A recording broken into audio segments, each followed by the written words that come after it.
Hey everybody, it's Andy Kushner, host of The Wedding Biz. And if you missed last week's episode, you need to check it out. My God, it was of a great photographer, Christian Oth, out of New York City, international. And he also announced a big new program called Jet Setters. So I would definitely check that episode out. Also want to say we've been getting a lot of comments about our anniversary episode that we did back on May 14th. So you may want to check that one out. It was a lot of fun, and I introduced you to my team, and we had lots of surprise, iconic guest comments. We also talked a lot about what the show is about from our perspective and what we think is coming. And still teasing that out because we have a big announcement coming up in just a couple of weeks. It's coming soon, I promise. We're going to reveal it. So before I introduce today's guest, I want to ask a question. Would you like to be really busy in your own local area doing high-end events and, ready for this, with minimal social media presence? And, ready for this one too, little to no networking necessary. Yes, I said that. So to basically not worry about PR and to be doing so for numerous years. Well, that's what my next guest has accomplished and is still accomplishing in her area of Washington, D.C., Maryland, and Northern Virginia. And that is Michele Hodges of Michele Hodges Events. Michele's a native Washingtonian. She has a really cool story about how she began back in the 90s. And you're going to hear how she started by selling events and then managing them with absolutely no previous experience and at the ripe age of 22. Amazing. And I actually worked with her back then. She then became an independent contractor while beginning to build her own extremely successful business. And now she's been doing her own thing for a very long time. And I asked her really directly, how does she feel having such a thriving business? And again, for so many years, yet while flying under the proverbial radar. And she was very direct. We really got into it. I had a great time with Michele. I also asked her, not only how does she do it, but how does she continue doing this? You know, what can we learn from her that would help everybody to possibly build a business in that manner? And so we also get to hear about her process, which includes great tips for how she chooses and recommends and deals with some of what she feels are the most impactful factors for any wedding, including venue, entertainment, photography, and decor. And toward the end, we're going to hear her talk about why choosing the right planner is so much more than simply viewing images on Instagram. And I believe that her discussion about it reveals a lot about the secret of her success. Also want to urge you not to forget about our follow-on segment, which is released each day after the interview called The Next Level, in which my co-host Melissa Fancy and I tease out some of the highlights and bring out the main points of the interview to help break them down and deliver specific tactics and tips to raise your business to the next level. So now my conversation with Michele Hodges. So Michele, it has been so long. I remember working with you, like, I don't want to be too obvious, but let's just say long time ago. Is that, you can say it, at the car barn. Yeah, the car barn. Yeah. I mean, that was like, God, decades. Not many decades. Not many. I started there in 1992. 1992? Yeah. Oh my God. That was my first job out of college. What? Yeah. Wait a minute. I met when you were like 21 or 23? Yeah, I was 22. How long were you there? I was there. Well, that's how this all started. It was truly, I like to say it was luck, but it was kind of, opportunity meeting preparedness. Yeah. That was back. Now everybody's going to think I'm 80, but when I got out of college, there was no internet. So if you were looking for a job, you would look through the Washington Post and several want ads. Yeah. And there was an ad for a director of special events at the historic car barn in Georgetown, and I applied. And honestly, I think the only reason I got the job is because the building was for sale. So they told me in the interview, you'll probably have a job for 6 months, maybe if you're lucky, like a year. Yeah. And I was there for 7 years. My God, what was the position that you were hired for? I had no experience, but I was literally hired to be the director of special events. What? So I sold the space. Yeah. And then, caterers came in and photographers and bands. And I really did learn the industry that way. What did you major in college? I was a humanities major. Well, come on. I mean, I know back then there were no, event management classes like there is today, but I'm still thinking, well, I don't know, something, communications, business, I don't know, something like that. No. I went to a pretty small liberal arts college and, I took a lot of history and English classes, but I didn't want to teach. and I did not want to go to law school, which is what a lot of my friends did. Yeah. So I came home. Well, all right. Well, let me go back for a minute because I'm curious. When you were growing up, which is what, in the Maryland area? Yeah, I grew up here in Potomac.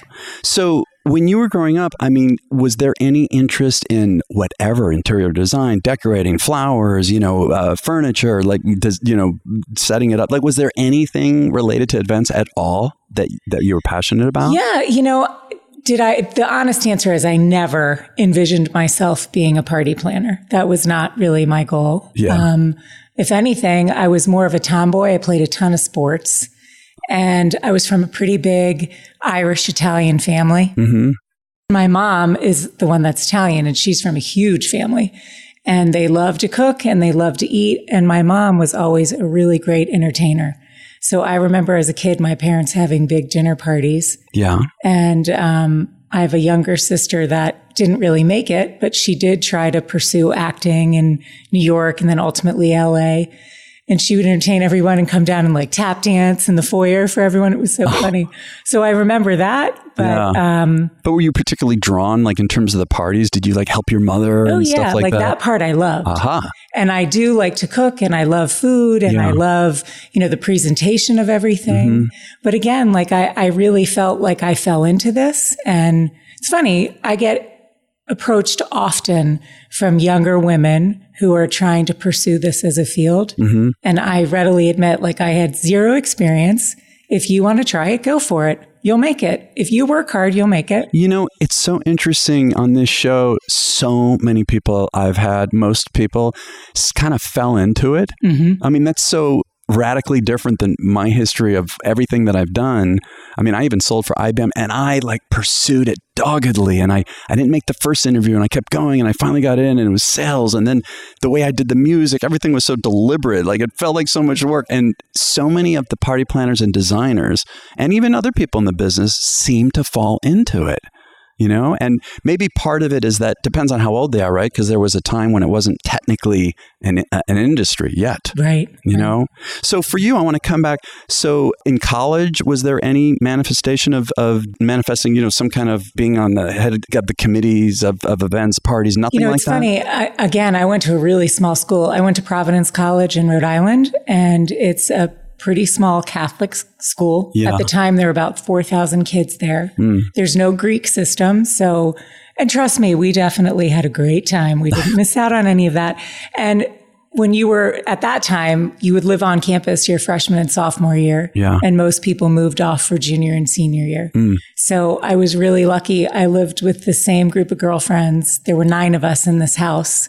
We lived together for 2 years, and we'd all lived like in the same dorm. Jeez. Some of us were roommates, hallmates, but I'm really close to those ladies to this day. Uh-huh. And I would say even back then, we started entertaining. Like we were one of the lucky ones that had a pretty nice house. Uh-huh. So we started having parties, and they certainly were not the caliber of events that we do now, Andy. But. Right.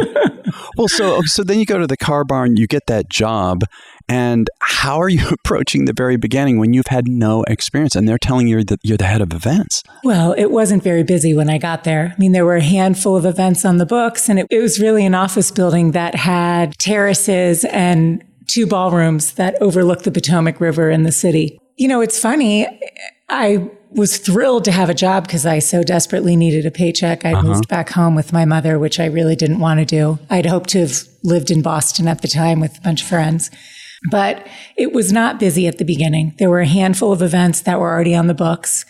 And the car barn was really an office building in Georgetown that was built on a hill. Yeah. So there were 4 stories of offices that at the time were primarily Georgetown University. And then the rooftop were terraces and 2 ballrooms that overlooked the Potomac River in the city. Mm-hmm. So truthfully, they were sitting on a gold mine, and they weren't marketing it. And because the building was for sale, they were just trying to get as much revenue as they could from that empty space until the building sold. Yeah. So, coincidentally, you learn on your feet, you figure stuff out. I definitely made some mistakes. I look back and I think I was crazy because We didn't really have security in the building. Wow. I think about events now where we definitely have pretty heavy security depending on where we are. Yeah, sure. I remember like a security guard would come in like 15 minutes before a guest came, and then he'd leave 15 minutes later. And I'd walk around the building at 2, 3 o'clock in the morning alone and drive, home alone. It wasn't the safest, but that is how I learned the business. So what was the first wedding like? Do you remember? God, I don't even remember the first wedding. I really don't. It's been that long. Well, when you were there at the car barn, were you also, starting to work with timelines, and were you kind of managing the event, or is it strictly kind of sell it? Someone else runs the party? No, it was a one-man show, and I was the one man. So I sold it. And then again, we weren't very busy in the beginning. We might have had 2 events a month. By the time I left there 7 years later, it was cranking. God, it was good crazy for you. Busy. Yeah. And I really never would have left. But the building changed ownership, and the new owner, he did do some really great things. Like he renovated the space, which it needed. But again, that space really sold itself because of the view. I remember. And there's really there are no spaces left in Georgetown to rent. But at the time it was the car barn. Then the Halcyon House was a couple doors down. That was a great venue. So. Well, and so you were there for 7 years, so you're cutting your teeth. I do remember a couple times working with you. I mean, my impression was you totally knew, and I guess at that point you did, real well organized and all of that. It probably wasn't 1992. No. Well, close. But then after 7 years, if I remember correctly, you joined someone else's company. Well, first my intent was to go back. I had my oldest son, and by then I loved the industry. Like I had caught the bug. I loved it. I loved the crazy hours. I loved all the beautiful events. I had watched tons of event planners come in and out of there. And I used to think all the time, I'd be really good at that. I'm organized. I'm a pretty good actress. So if something's wrong, I think I can hide it well. There were so many things that... I was going to say, I remember you being very calm. I mean, not back then, but even the more recent ones that we did, I remember that. You're just very calm. I may appear that way on that. Like in real life, if you asked one of my family members if I'm really calm, they would not agree with that. I do not know that side of you. Anyway. That's really funny. Yeah. So then, you joined another planner's company, right? I did. I was an independent contractor for her for a few years, but I always kind of kept a toenail out there on my own. And because I grew up in this area, I was lucky. I was very, very lucky. Friends of friends would call, and friends of my parents when their kids got engaged. So I was never terribly busy with my own events, but helping her and then kind of building up my own, it got to a point where I was able to start my own company. Yeah. So you built your own clientele. Was it mostly word? Because one thing I'm going to want to get to is you're one of the few people I know who does not attend, a lot or maybe any networking events. If I believe your social media is not all that, big. And Are you criticizing my social media?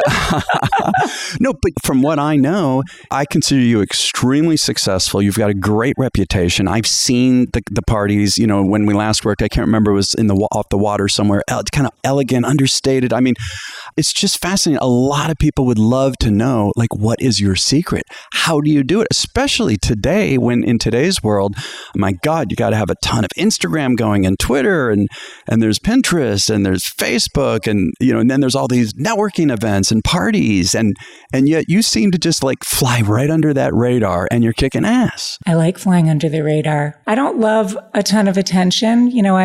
I think for me, my secret, truthfully, it's all referrals. So if you do a really good job and a family has 3 daughters, or it's a bar mitzvah client and they have 4 children, 2 children, 3 children, it doesn't matter. If they see that you've done a really good job and you've made it fun, then they'll hire you again. So, and then it just kind of evolves from there. Then they're in a play group and a mom asks, or they're, walking their dogs with a neighbor and the neighbor asks, who did you use? So truthfully, that's how I've grown my business. And I know it's very lucky. I know how important referrals have been to me.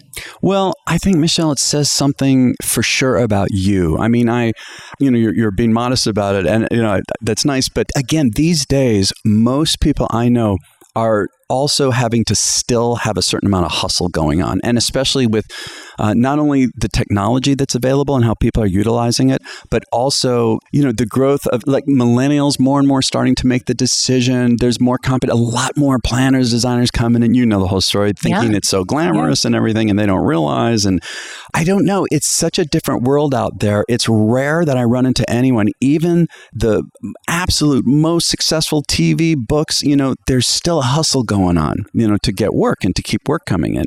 So I'm wondering, it would be interesting to find out more about your process, if you don't mind talking about that. Like when you first meet a client, can you tell me something about how that goes? Well, I don't close every deal I get. It's kind of like any sport. If you're a baseball player, every time you get up to bat, even if you're one of the best in the world, you're not going to hit every time you get up.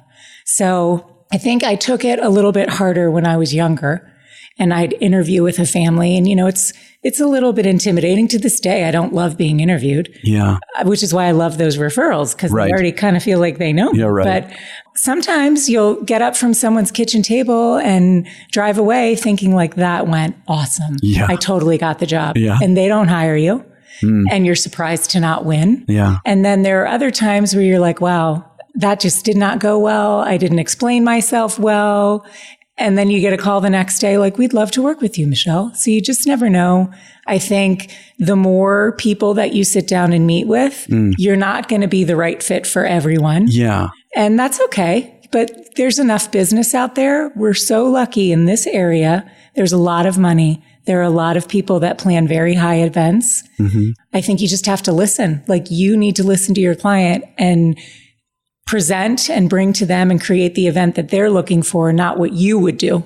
Yeah. No, I think that's a really good point. I wonder if it's hard sometimes if you get a vision right away of something from talking to somebody, and yet to still, I assume, do you suggest a certain amount of possibilities to them? Sure. Can you give me a sense of how that sit down goes with people? Like, how do you learn what their desires, their vision? How do you start to figure that out so that you know how you can listen and take in these different elements of what's coming up in conversation and then create something with it?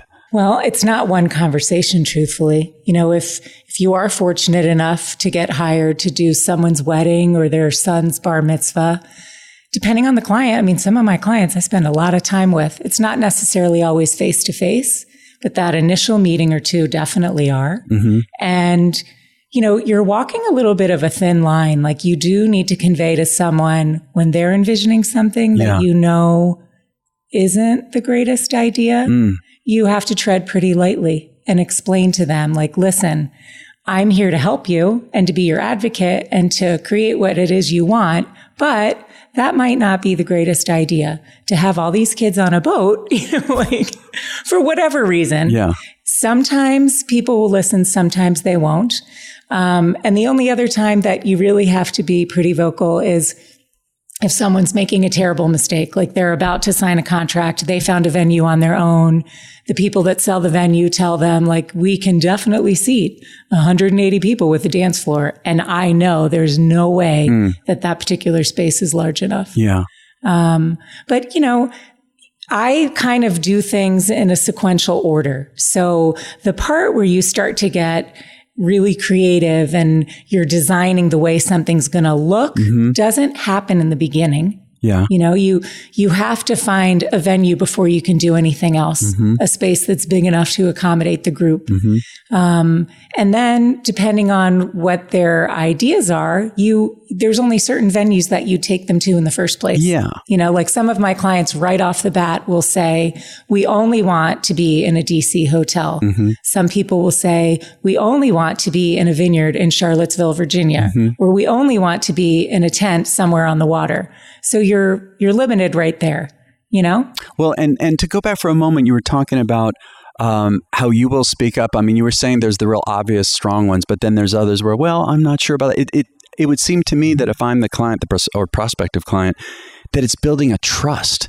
I want to hear you be direct, about that, and to not necessarily challenge me in a way, but to say, well, hold on a minute, I'm not sure about how that. And I think that that's probably part of the process for you is you're building a trust. Absolutely. Absolutely. Well, and again, because you're doing things sort of in a sequential order, I think most people catch on pretty quickly. Like, wow, she knows what she's doing. We never would have even thought of that, you know? So in terms of the sequential order, so you're starting with the venue and they choose, like you say, or they might tell you a particular kind of space they want to be in. What is your next step? Entertainment. Oh, that's second. Second. And why? I mean, I certainly have my own assumptions, but how about you? No, but you tell me. Honestly, I think finding, and for what it's worth, I'm sorry for whoever's listening. I'm not trying to be offensive. If it's a wedding, I would much rather work with a band if a client can afford it. So than a DJ. Than a DJ, yes. And why is that? I just think they have a bigger presence. There's more versatility. I think it's a little more polished looking, although there are some fabulous DJs. Right, sure. And if I were doing a client's bar or bat mitzvah, that's different. Yeah, I love like with the big MC and DJ the dancers groups and the plasma screen TVs and all the dancers and favors. But for a wedding, I just think there's something about an awesome band. It sets the tone for the night. You know? What is it that you're looking for when you are thinking about entertainment, a band for a particular client? I would say 99% of the time, it's definitely versatility. Mm-hmm. You mean literally the material they play? Yeah. I mean, think about who's at a wedding. Your great-grandmother, your 7-year-old niece, your friends that are in their 20s or 30s, your parents' friends that are in their 60s and 70s. That's hard. You're trying to appeal to a really wide audience. So years ago, here's a great example of when I should have been a little bit more direct. Okay. And this was a long time ago. So if these folks happen to be listening, I'm not trying to be mean. I'm just telling a story. I had a client, the bride and groom met in swing dance class. Okay. So that's cool. Yeah, they were adorable. And they were adamant that they wanted to have a swing band. Well, first of all, their venue wasn't really big enough to accommodate a swing band. They were at Wood End in Chevy Chase. Yeah. And, I kept saying, I think it would be really fun, but I do think people are going to tire of that pretty quickly. How long, unless you... one specific style, no matter what style it is. Exactly. And it's pretty intense. You're really moving. It's kind of like being in a Zumba class, And it was just my suggestion. Ultimately, it's their wedding. Yeah. I'm not going to make someone do what I think they should do, but I will advise. Yeah. And they ultimately decided to have the swing band. And again, crazy talented. They were really fun to watch for the first 15 minutes. Right. And I have to admit that wedding ended really early because people... it's seriously more of the same? Yeah. For I don't even remember what hour of dancing it was. Definitely the second hour of dancing. We needed a little bit more diversity. Do you know, it's funny. This is making me think. I've done some of the big corporate stuff where we bring in, I did a thing, we brought in Earth, Wind and Fire. And I remember thinking, that's the big highlight of the night. But I was thinking to myself, as much as I personally love Earth, Wind and Fire, I got to meet them and all of that. Yeah.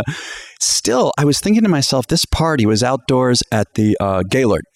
Outdoors, big party, out on the lawn, overlooking the water. And I was thinking to myself, that's incredible to have a celebrity act like Earth, Wind and Fire, but people are hyped up, ready to party. It's been one particular genre of music, again, be it it's incredible art, this R&B funk. But then afterward, I suggested to them, you really should have something after, like a band that has, like you say, a whole variety and can please all the demographics and kind of take that excitement that they started with and spread it out and take it through the rest of the night. And they did. So when you talk about that, but aren't most bands, okay, you're talking about a swing band, but I'm getting the feel that when you talk about other kinds of dance bands, like a typical quote unquote wedding or party band, that still there's some issues with versatility. I would think that most of those bands are versatile just by nature of being in this business. Do you find that that's not the case? No, I think that most bands are pretty versatile, but I don't think they're all great at every genre. That's why, to me, a really good band is hard to find. You need to jump on that fast. Ah, that's a really good point. So to me, that's why it's always the second thing. I need a place first. Yeah. And then I always do entertainment. Any other aspects before we move on about entertainment other than just the versatility? What else do you look for?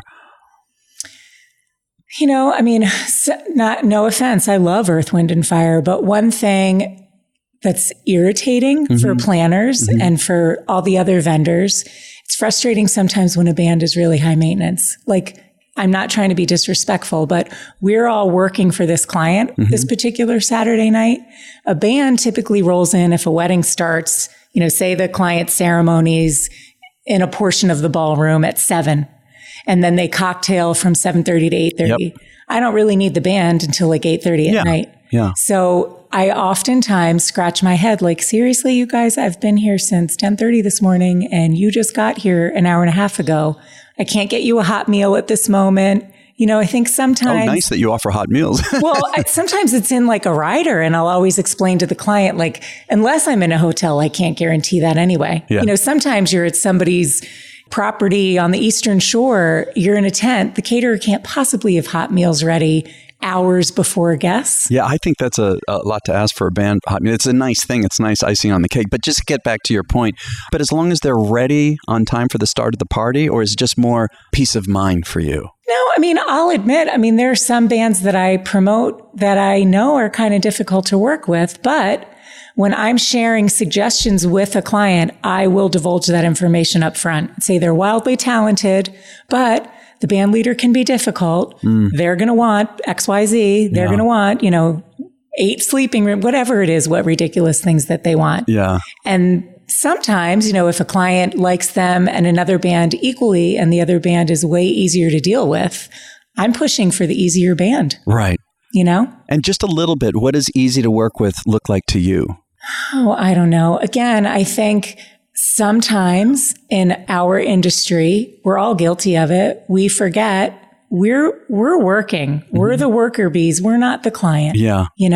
Yeah. So, I could entertain you with stories for hours. Yeah, it's interesting because sometimes when I'm working with people, I talk about the break. Like even when I used to show up in person and do it, I would say the banquet captain, director of catering, party planner is like, I understand that on the timeline, these are the breaks, but we're flexible. Just give me notice for everything because I know things could be ahead, could be behind. Right. I know that the band, we may have to just jump back out on stage sooner because they ate the entree faster. And I can't tell you how many people say about some of these bands where it's like, well, no, wait a minute. We're supposed to be on break at this time and it's supposed to be exactly 20 minutes and supposed to... How does that happen if the father of the bride, even though you suggested to him that his speech should be like 3 to 5 minutes and it's 18, that threw everything in the back of the house off. So now, they're behind on all of the food and, service gets behind. To me, it's all about flow. It's more, me too, more but than that's a timeline, it's flow. Vendors they're who make me look good at the end. Yeah. They're the other reason why I've done so well. I need the vendors to be a teammate. Like, listen, we got to roll with the punches. Everything's not necessarily always going to go according to that timeline, as you know. We're pretty close. We might be off by 8 or 10 minutes. Yeah. But sometimes horrible things happen, Yeah, sure. Well, you can't predict. To me, again, that's the thing. There's got to be some level of flexibility. You're almost telling the story for me. It's more than just a great band. There's so much more to it. And then there's connecting with the crowd and the audience, and there's working with the planner, and there's having a real intuitive feel almost about a party and being so spontaneous. Right. The intuitive is so important. There's nothing worse than when a band has a set playlist in their minds and they've obviously practiced it that way and something's wrong. Like they play a specific genre and everybody leaves the dance floor. I like bands who are like, okay, we're not playing that anymore. Go back to, very few people are going to know this name, but Gene Donati. I remember Gene Donati. All right. So for those who don't know, he was an enormous, high-end guy, like one of the first. And he started a lot of things. I'll never forget he had, 15-piece, what he called orchestra. Huge. Yeah. And he'd have these signals like James Brown, and like Prince, where he does a signal and they know exactly what to do next.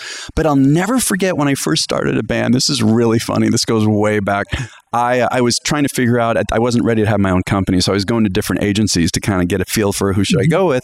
And I had really big ideas, and I've always been completely different. I just don't go by the rules. And so I'm talking to different people. I come to Gene Donati, and there's a lot of like gold in his office. Do you remember like kind of red velvet? I've never been to his office because when I knew of him, I was just starting out. He would come and play at the Carbine. Yeah. Well, I felt like it was almost The Godfather. And I'll never forget, we were talking about how he does things. And it was really fascinating to me. And he explained to me, and this is with a 15-piece band that read charts.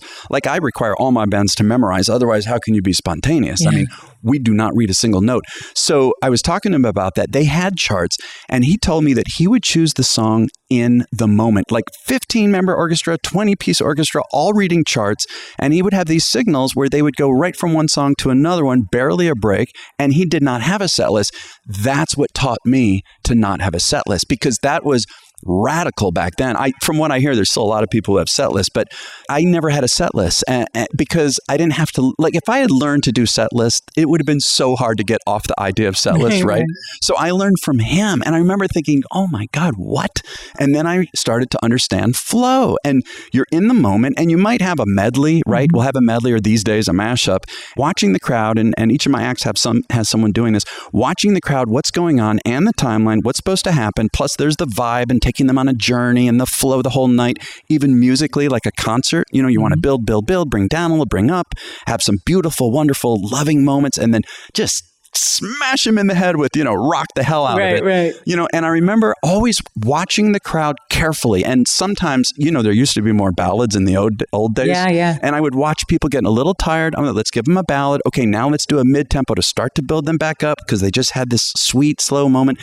Build up, back in again. And then if I saw people, not responding to, let's say Motown, for example, it's like, I see bands that still finish the song, like, just get out of it soon in a smart way. And that's why you have to have a good music director and a rhythm section that gets it, and even the singers, and just go right into another thing. And then right when you hit something. So that's been a concept that to me is like, Gene, I got to thank Gene for that one. Yeah. And you're talking how important. So before we leave the music piece, and I love, the reason I'm staying in it too, Michele, is because you're nailing parts of this. And in the conversations we've had, there's only been a couple where we really spent time in this. And I think it's so important for anyone who's in the industry, not just musicians listening, but also planners, designers, anyone in charge, to even understand what to look for so that they can recommend the right act to their clients, in addition to knowing how to interact with them and what they could expect at a party, right? Sure. Does that make sense? Yeah, definitely. So one thing I wonder about is, I know I was listening to Anya Winokur talk recently from The Knot. She was talking about statistics, and something like, this is according to their statistics, so it's a certain kind of sampling, but 67% of people who responded to the survey are using DJs. And we've seen it go more and more from bands to DJs. And you're talking about how the energy of a band, there's nothing like it. What do you think about that when a client says to you, well, we want a DJ? Just doesn't happen to me very often. I also think it depends, and I'm not trying to be disrespectful, it depends on the clientele you're servicing. In the weddings, not bar and bat mitzvahs, in the weddings that I've done in the last, 3 years, I've probably worked with the DJ maybe 3 times. Boy, that's so interesting. Even with younger millennial type of clients? Yeah. Sometimes now I think it's fun to have a band and then have a DJ with them. Well, an after party or something like that. No. The DJ's on stage with them. Even at the same time. When the band goes on break, the DJ picks up. Oh, for that, that's what you meant. Or, say, I also think, to me, the hardest thing for a band now, in my opinion, lots of bands play awesome Motown. Lots of bands play pretty good country. Lots of bands play. Things have changed, though. I think the hardest thing is for them to peg current hits. Yeah. And they all millennials ask for that. They want original artists, things they're hearing on the radio now. Well, I can tell you why. There's so much technology in the current music now. Samples, which is like a sample is like taking an actual James Brown song and mixing it into the tune, or just having very complicated computer generated sounds and what we call, tracks and all these. The technicality of it is often hard for a live band to be able to emulate. Right, but that's why if you have a DJ with you and they have those requests, it's easy to implement. Yeah, you could do both. Or, there are ways with a band. This is how I look at it. They got to be able to nail that stuff. And it takes a very competent rhythm section to do that. Hey everyone, I'd like to take a moment and say that Michele gives great tips about choosing the right entertainment and particularly the right band. And she mentions some of the most important factors being that a band has to be easy to deal with and they should not be coming in with a preconceived set list, and they really need to understand how to read the crowd in the moment and why that's so important. And she's seen it all. And also a band being able to nail all the musical genres for a wide demographic and how hard it is to actually find a band that really does that all that well. Well, Michele inadvertently and perfectly describes today's sponsor, the band Sound Connection.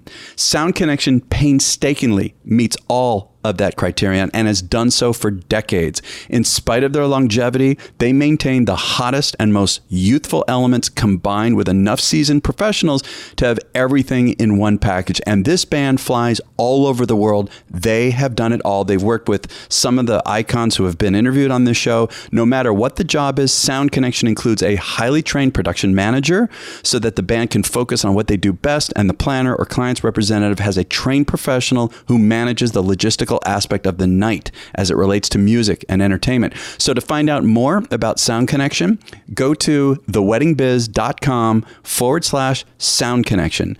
That's theweddingbiz.com/Sound Connection. And now back to my conversation with Michele Hodges. So to move on from entertainment, what is the next item that you get into in terms of the sequence of planning? Photography. Same thing as a band. I mean, it's funny. I'm constantly, by accident, meeting new photographers. I had a wedding this past May. The client had started the process. They had found a venue. They were working with the caterer that the venue required them to use. And I think they just started to get a little bit overwhelmed. So I don't remember when I was really brought on board, but they had already hired this particular photographer. I'm always nice because that's the other thing I remember, or I always try to be. Yeah.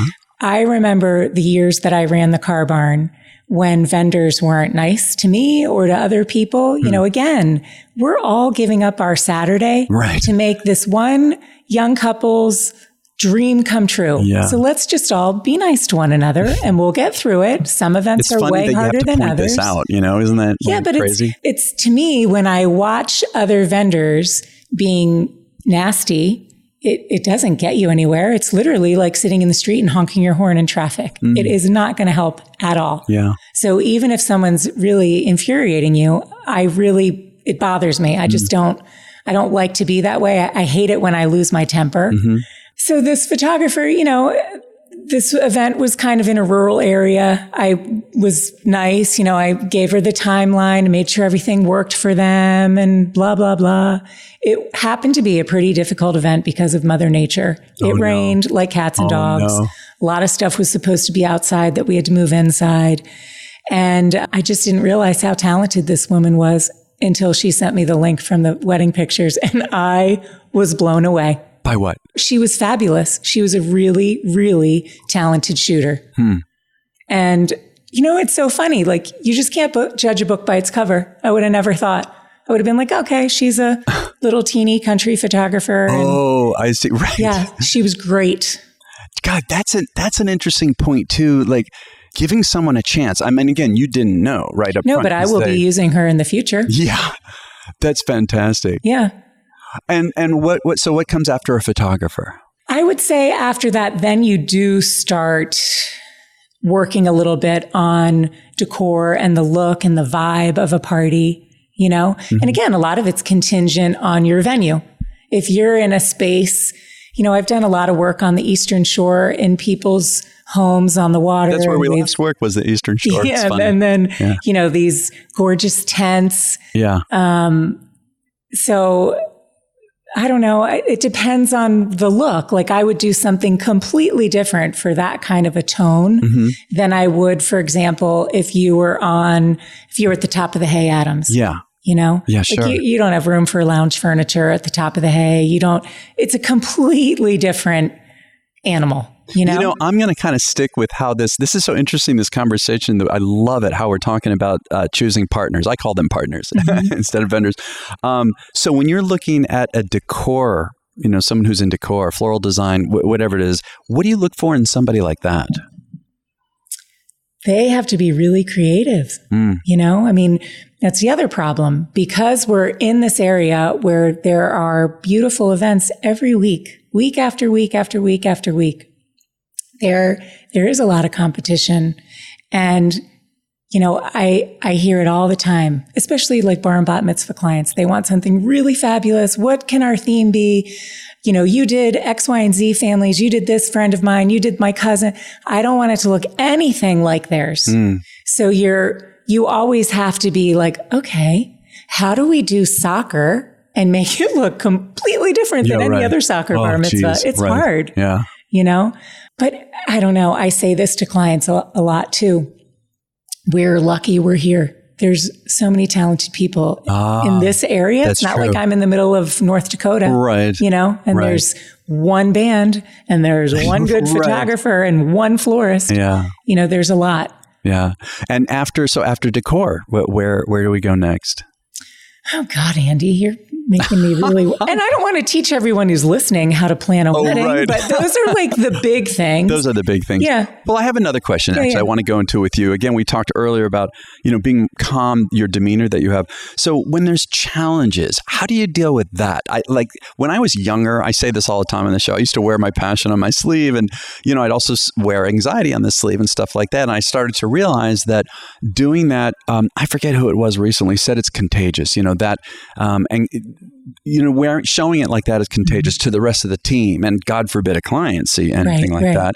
So would you say that inside you're like, or are you really calming yourself? I'll take a deep breath. I'll, you know, bite the inside of my cheek. Again, like I don't want to turn this into like a big storytelling session. No, but people want to hear this. This is great stuff. I would say to me, I'm probably never going to get hired again. Every event I've ever done, almost every event that I can ever think of, and I've done a lot, something goes wrong. I would say definitely humans are involved in this. It's human nature. Sometimes it's bigger than others. Sometimes it's something you can hide. Sometimes it's something you can fix before the family or the client or anybody notices. And sometimes it's not.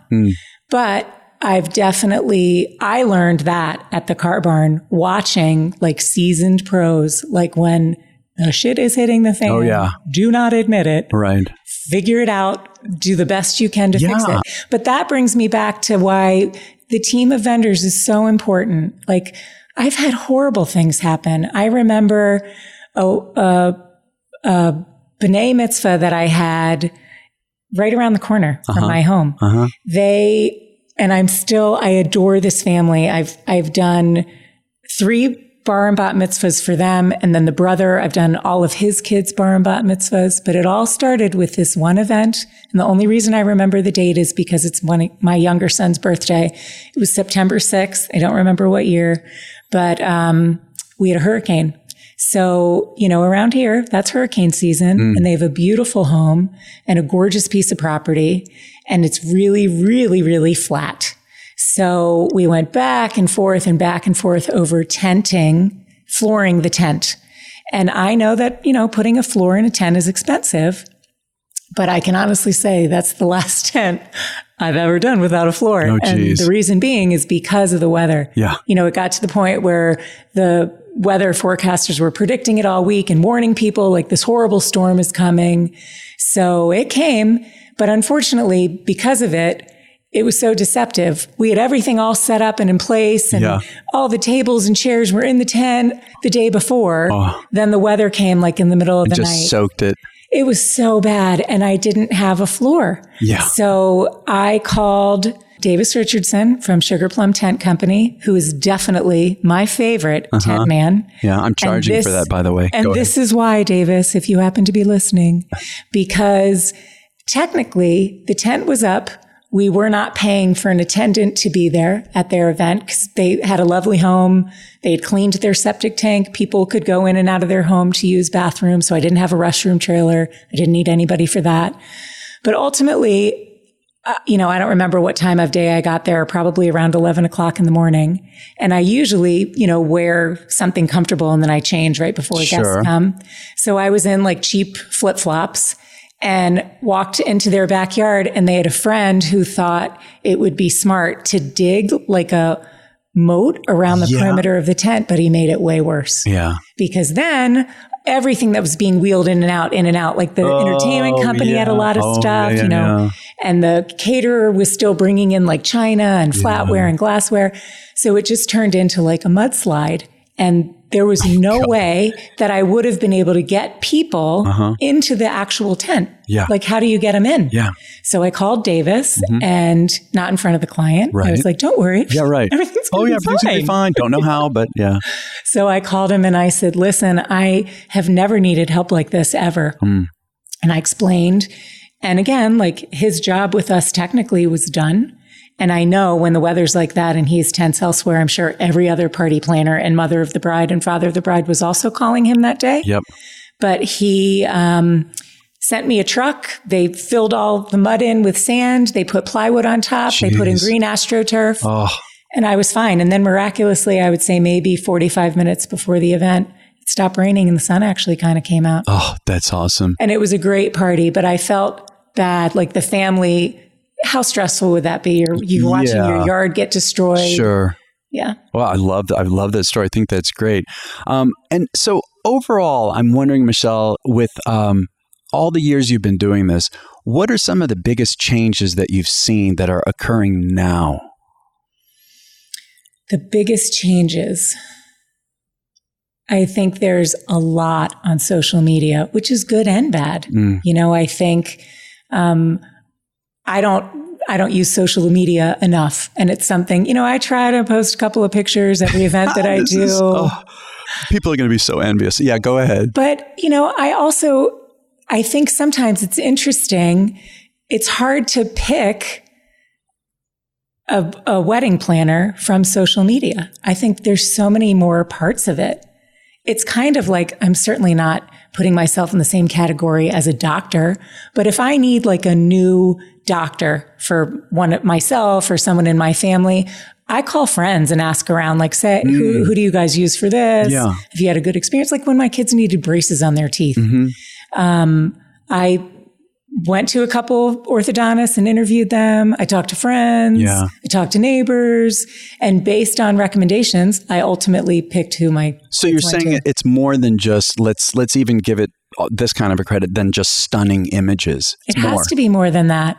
I spend an exorbitant amount of time with these people. Like, you become their friend and their psychologist, maybe, because stuff happens, sometimes the mom and the bride aren't necessarily on the same page with everything. People get emotional. It's a lot of money. It's one night.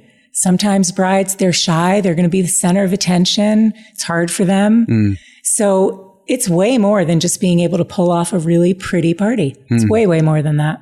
Well, again, I'm going to come back to this, about you not using much social media, is that with the word of mouth, you have found a way to have the public be aware that all these different facets of who you are and how you do things. I mean, it's just, man, it's amazing. It's a great story. Thank you. It really is.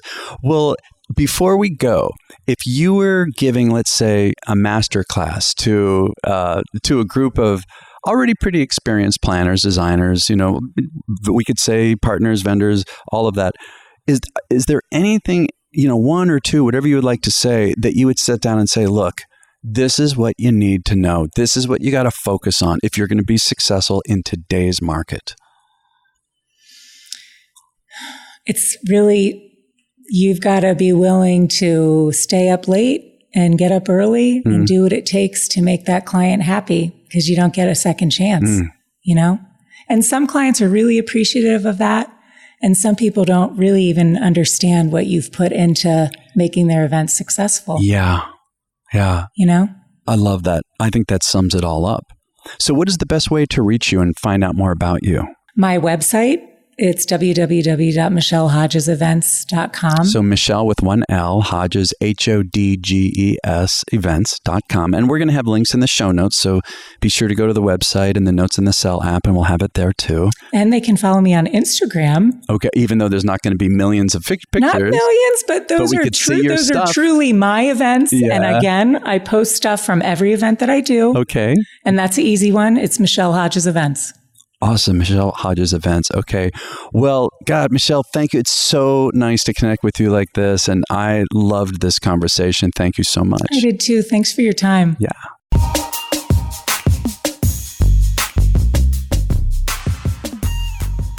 Well, thank you, everyone, for listening to my conversation with Michele Hodges. Be sure to check out the show notes at our website of theweddingbiz.com. And Melissa continues to make this site look better and better. It's really amazing, theweddingbiz.com.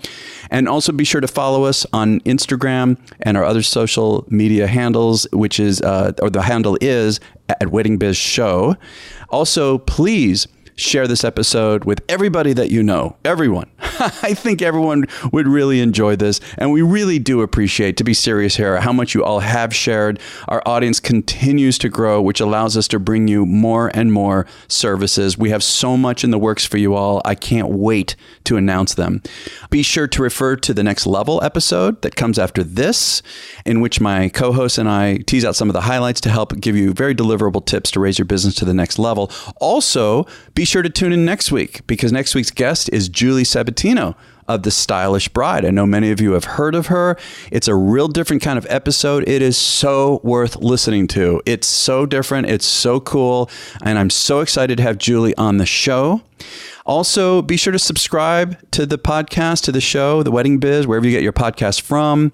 And we'll catch you next week.